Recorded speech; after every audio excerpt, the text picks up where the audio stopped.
All right, welcome back, everyone, to Discovering the Jewish Messiah. This is part two of Come Out of Her. We're about to get into one of my favorite parts of the story of the children of Israel as they come out of Egypt, and we've kind of fast forwarded a little bit. I want you to keep in mind what we spoke of in the first session when it comes to separation and what that means. That it's not a permanent state. It was not intended for us to stay separated, but it is intended to purify us, to bring us back into a new creation with a purpose and a plan. And so we're going to look at Deuteronomy 29, and this is absolutely one of my favorite sections of the Torah because, I mean, I'll just be honest with you. Um, I love, I love Moses, and I love to read about his love for this people, for Yahweh's people, because I find myself having that same passion for the Father's people. And I relate to his passion and his love that he shows to Israel, even in their sin, even when they messed up with the golden calf and Yahweh was ready to destroy them. Moses pled for Israel and he wept for Israel, and he maybe not persuaded is a good word, but he, saved Israel from the wrath. He was like the go between from the wrath of the Father who wanted to consume them because of their sin, of this idolatry. Um, and what was so amazing about that whole situation with the golden calf, and this is a little bit off target, but it is going to tie in. This golden calf that they made was not another god they were trying to worship. They made this calf as a go-between, if you will, between them and Elohim because they thought Moses was dead. And so this calf was going to represent their their link between themselves and the sovereign Elohim. This is how they worshiped in Egypt. We have to remember they were in Egypt for 400 years. They had a lot of bad habits. How many of us have bad habits? How many of us have been in Babylon all of these years? And some of the things that we've been doing all of these years, we're finding out are not, um, lack of a better term, are not kosher. They are not how the Father intended us to walk. And we're having to learn to walk a new walk, to be separated out of something that was not intended and being made into something new. And so Moses here, even though he knows he's not going over into the promised land, this speech that he's giving Yahweh's people, it's as if he's pleading with them to keep the commandments, because they are life to you. They are light to you. In Proverbs 6:23, it says that the Torah is our light and a lamp unto our feet. So this is where healing, again, we have this concept of light and life. Healing comes from the word of Yahweh. When we gather that and really comprehend that, it's going to change how we view walking in his covenant. Okay, this is where, before we read this is where we have to be careful of what our perception is. Israel has left Egypt. They've been in the wilderness for 40 years, but they still have a slave mentality. Okay, that's why they kept messing up. The commandments and the instructions that the Father gave them the first time were meant to protect them and to make them be a blessed nation. Okay, and so if our heart is correct when we walk in these commandments, they give us freedom because we are safe from all of the things that could come against us, the plagues of Egypt, all of that he commanded them. or told them that if they would keep his commandments, that those plagues wouldn't come against them, those sicknesses, those illnesses, and that he would protect them and make them a mighty nation among all other nations in the world. It wasn't about legalism. It wasn't about keep these rules or else. See, that's a slave mentality. A slave will look at rules as a way to avoid punishment. How many of us keep commandments to avoid punishment? But it's different when your heart's been circumcised and you're in love with your Father. The commandments and instructions that you keep then become a way for you to draw near to Him, to please Him, to honor Him, to love Him. To be obedient is to show Him that you love Him. Faith in Hebrew is a verb. It is a word that requires us to do something, to stand fast, to be unmovable in our understanding, in our belief in Yahweh. These things are concrete. So our faith is concrete because it produces a work that glorifies the one in whom we serve. And so from a slave standpoint, the law is bondage. But for a redeemed person such as myself, the commandments and the instructions of Yahweh, that's my freedom.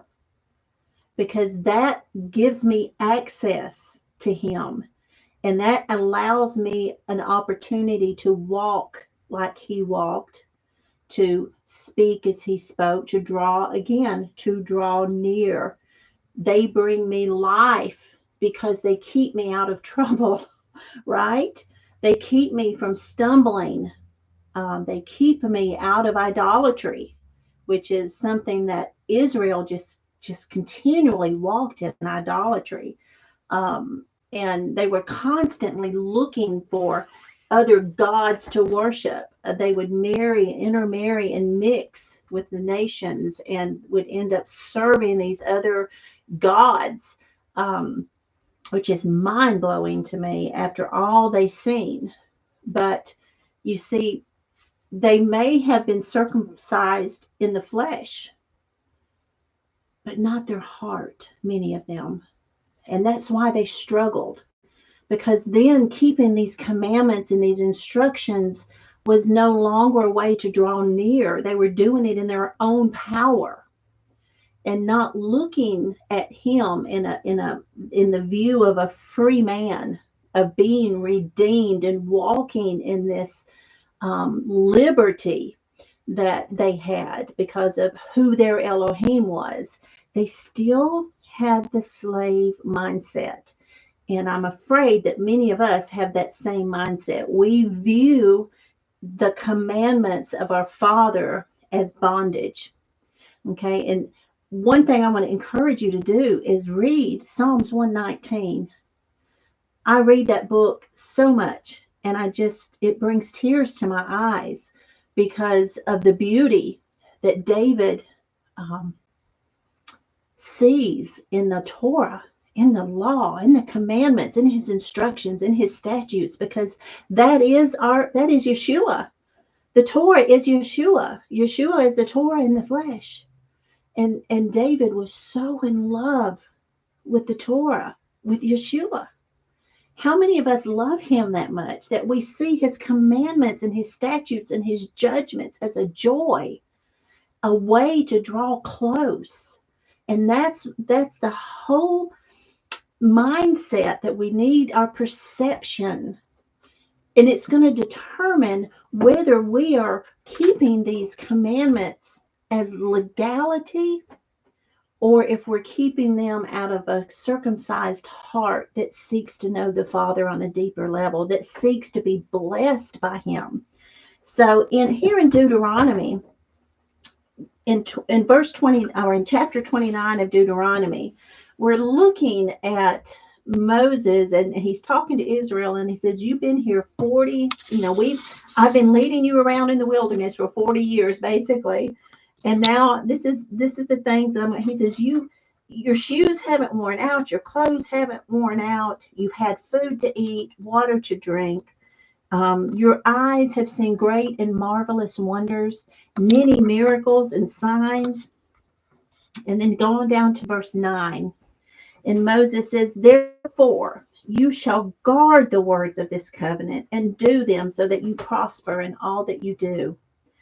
All of you are standing today between Yahweh, your Elohim, your leaders, your tribes, your elders, and your officers, all the men of Israel, your little ones, your wives, and your sojourner who is in the midst of your camp, from the one who cuts your wood to the one who draws your water, so that you should enter into the covenant with Yahweh your Elohim, and into his oath which Yahweh your Elohim makes with you today, in order to establish you today. That word establish means to make you to stand up, to make room for you today as a people for himself.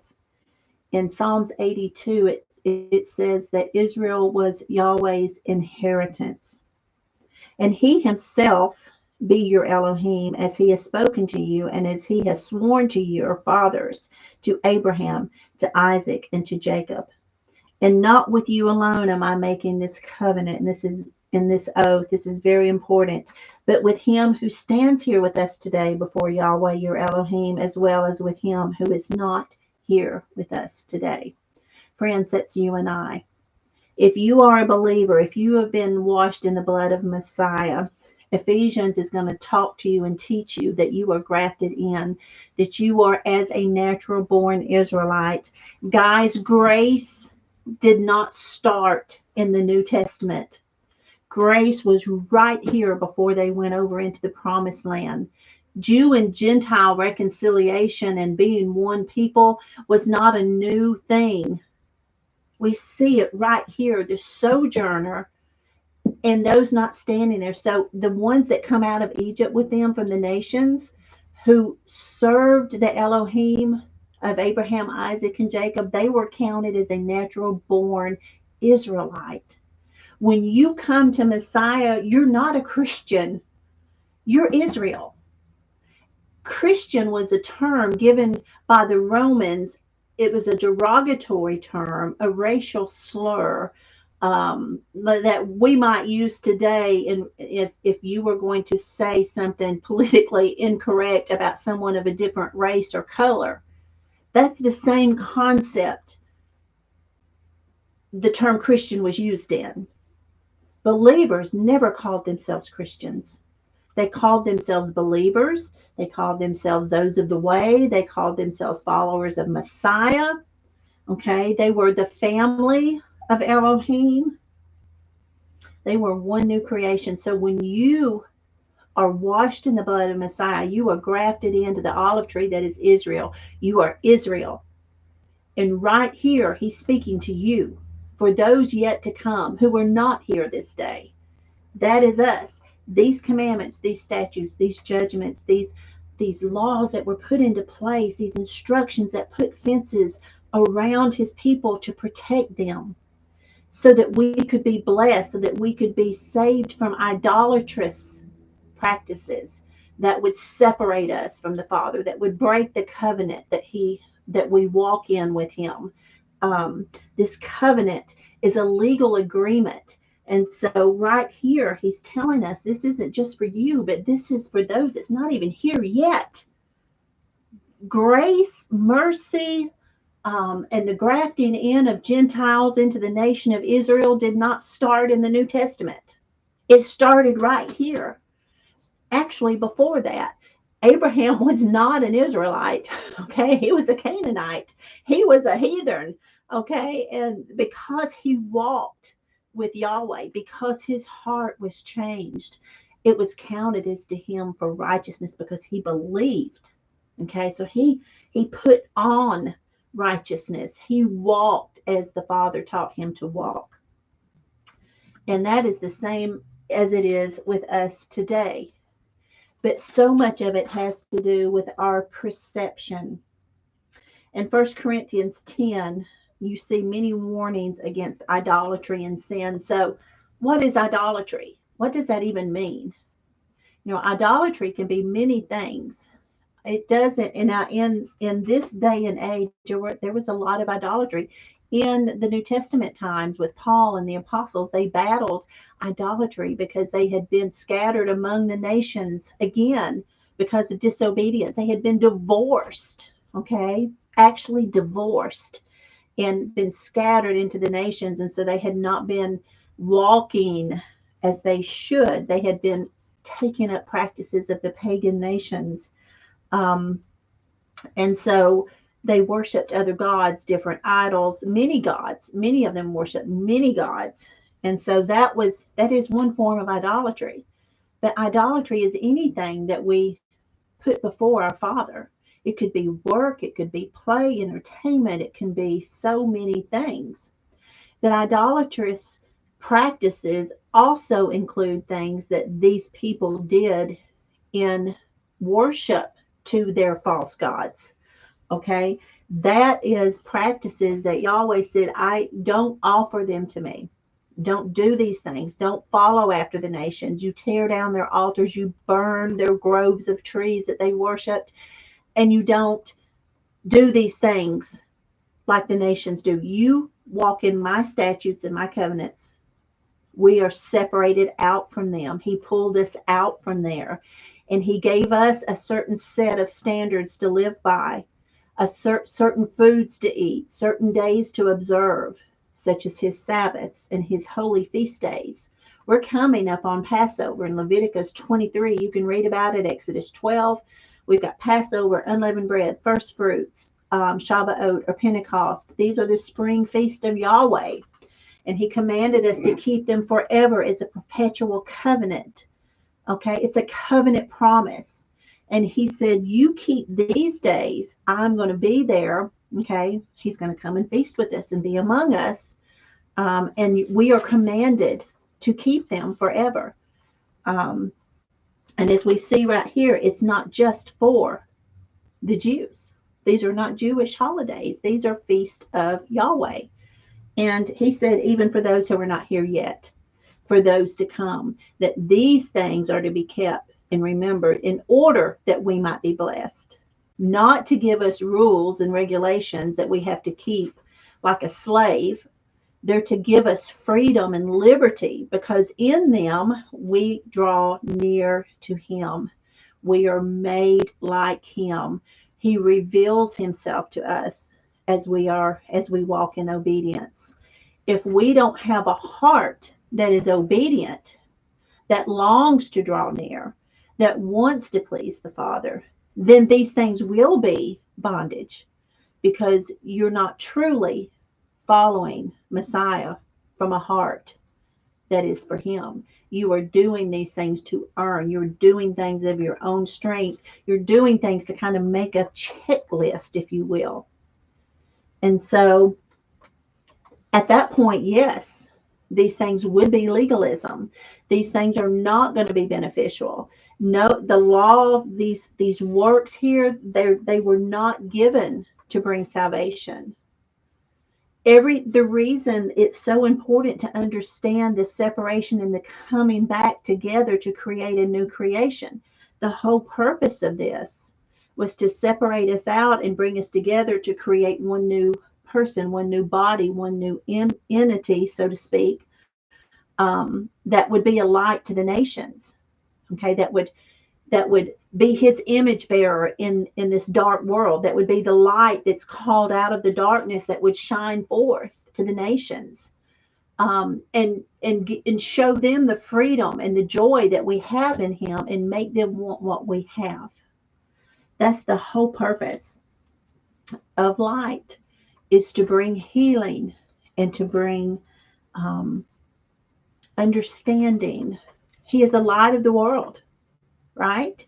Don't hide your light under, but we see this throughout the scriptures. And it's for a set apart people. We can't be set apart and look like the world. And that's what we're seeing here. So what is your perception? Because that's going to determine everything for your walk. And I completely agree with the fact that we are not to do these things for salvation. That's what Acts 15 was all about. We're not doing these works for salvation. We are walking in these things to draw near and to look as close to Messiah like him as we can, to be his forgiveness, to be his love, to be his light, to be his healing, to be his comfort to the nations. We can't be these things if we look just like them. So he gave us instructions. He gave us a Shabbat to meet. It's his wedding ring. He said that this is my mark so that the nations will know what Elohim you serve. He gave us his holy days and his feast days to gather and meet with him so that we would be a light to the nations, so that we're practicing things. And he's showing us through practicing, through these dress rehearsals, how to recognize him when he comes, how to be in his presence, how to operate in his kingdom, how to approach him, how to understand righteousness and justice, shame, okay, how to walk in a kingdom where there's a king and you honor the king. You're willing to lay your life down for the king. You proclaim what he decrees. And if he doesn't decree it, we can't proclaim it. And we don't have the authority to declare because we're not the king. So when he says keep the Sabbath holy, that should be his holy day. We keep Shabbat, the seventh day, because he said to keep it. And right here in Deuteronomy and in Exodus, we see him giving these commandments, not just for those there that day, but for those yet to come, so that we can be blessed just like they were blessed. And Moses basically later says, I know you're not going to do these, and you're going to follow after other gods, and you're going to do these things. But as long as you repent, if you will just turn back, then he will be faithful to forgive. So what does it mean to walk today in idolatry? What does it mean to walk outside the commandments? And what does the blood of Messiah, how does it change all of this? And we're going to talk about that in the next session here in just a few minutes, because I also want to address with you, who is this special, separated, pulled out, set apart entity? Who is this? And how do you become a part of that? And how do you walk in freedom and liberty? And how do you draw near? All of these things have to do with what we read in the very first, when we began in Genesis, the understanding of what it means to be separated and joined back together. So I hope you'll join us. We're going to do another session here in just a few minutes, and we're going to dig a little bit deeper. If you have any questions, please comment, like our page, subscribe to our page, share it with your friends, and let's get this out to as many people as we can, because the more comments we have, the more questions we have, the more interaction we have, the more our videos will be seen. So please do that for us. If you want to help this ministry, that's how you can help us. We'll soon have donation buttons up. Well, I don't think we have them yet, but we're working on that. If you want to donate to the ministry, just make a comment and we'll tell you how you can do that. But right now, share, like, comment, ask us questions. We invite you to be a part of this conversation. We're taking questions on YouTube right now. If there's any questions, go ahead and type them in while we've got these last few minutes, and I will try to address those. I know you've got to have some. If you're joining for the first time, or this is the first time you've heard any of this, can be a little overwhelming to marry everything in your mind and to make it work in your walk today as a believer in Messiah. So if there's not any questions, I can't believe there's not any questions or comments. I will tell you this, we are planning on hosting a Seder, a Passover, and it's going to be themed from Egypt to the cross. and we're going to really be digging in. It's going to be a beautiful evening of celebration of Passover, the commanded feast of Yahweh, not a man-made tradition. We're going to talk about that a little bit in the next session, but we will be celebrating the holy day of Passover um, on April 22nd at 6 p.m. At the First Presbyterian Church in Alexander City. If you would like more information, if you would like to be a part of that, please message us and we will get some information out to you as quickly as possible. Thank you so much for joining us today. Um, Come back in about 5 minutes and let's dig into session 3.